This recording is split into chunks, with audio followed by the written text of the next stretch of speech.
Now time for our query segment. Bhasin Saab joins us and let's take it forward. And first, I just want to thank our viewers for their queries. Please keep them going. We'll try and accommodate as many queries as we can. Fundamentally, technically, we'll try and answer them so that you can take the right decision. Choice is yours.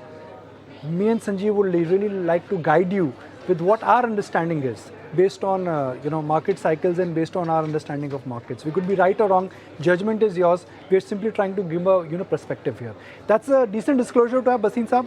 Ultimately, the investor has to take a call. We could be right in hindsight. We could be wrong. Time will only decide. We are simply trying to pour in an experience and perhaps give the best advice. That's really the honest submission.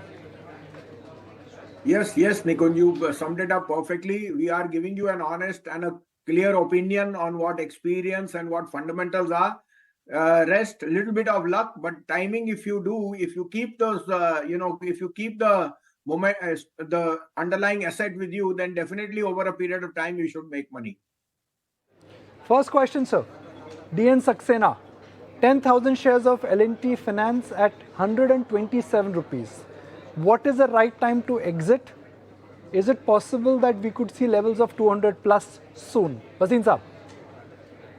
Well, congratulations. You've caught on to the stock at the right time. It has underperformed for the last 3 years on the back of the fiasco which happened with ILFS and so on. And it underwent a sea change.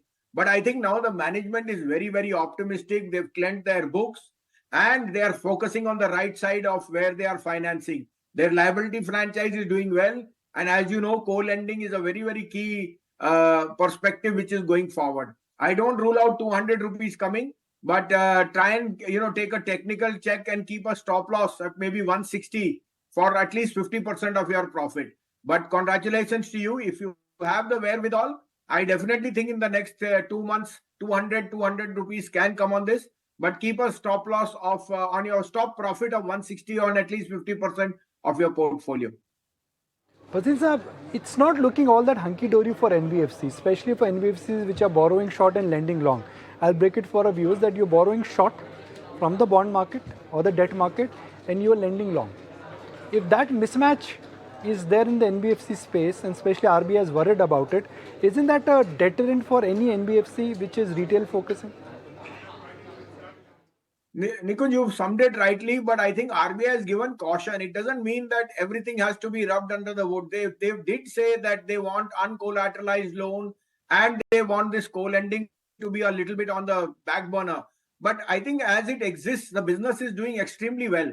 L&T Finance has a relatively good chain of underlying verticals, but the impacted ones, particularly the ones with the fintech, those are the ones which could see a momentary time. However, the underlying is that their order book and their lending is doing extremely well. Their credit dispersions are very strong, and particularly in autos and two-wheelers where they have a market share. So I think the RBI's caution is well, heeded. But look at the global change. Rates are low, inflation is headed lower, and now there is a call for the Fed to cut rates 3 times. So I think the RBI outlook will definitely be a changer over a period of time, and that is why I would say keep, like I said, keep 160 as a trading profit trading profit loss over which you can keep 50% of your profit, but ride it to 200. Mr. Patnaik, next query, and I must congratulate Mr. Patnaik, 5,000 shares of L&T. Should I sell now? Bhasin Saab, can I preempt your answer? L&T was a good stock, is a good stock, and perhaps in future also will be a good stock. 100%. I am fully with you on that. All I would say is it's close to the buyback price or whatever. Try and convert it into a stock called Siemens. At least book 30% of your profits and convert into Siemens. I think Siemens on this, after the demerger of the energy business and so on, Siemens is looking very, very good to give you another 15% upside. So you'll have diversified your asset base, though I continue to think L&T is a must have in all portfolios. But diversification into Siemens will give you both sides of the game. And as we know, Siemens is a debt-free company. It is very, very bullish on India and the road forward on infrastructure. So that would be a little bit of advice which I would go to diversify part of your profits into Siemens. I may have a slightly different view while, Bhasin Saab, what he's saying is completely risk management, but maybe Bhasin Saab wait it out for 6 months before you diversify, because I'm looking at history of elections and history of L&T. 6 months ahead of the election, L&T always does better than the market. So maybe wait it out just closer to election date or before the election date, that's the time you should switch out. Well, election is not after 6 months, it will be coming within 3 months. March is where you will look for the date. We have to have it by April. So it's your choice, but 25% diversification would do no harm. It will actually broaden your eggs in the nest. That's what I'm trying to say.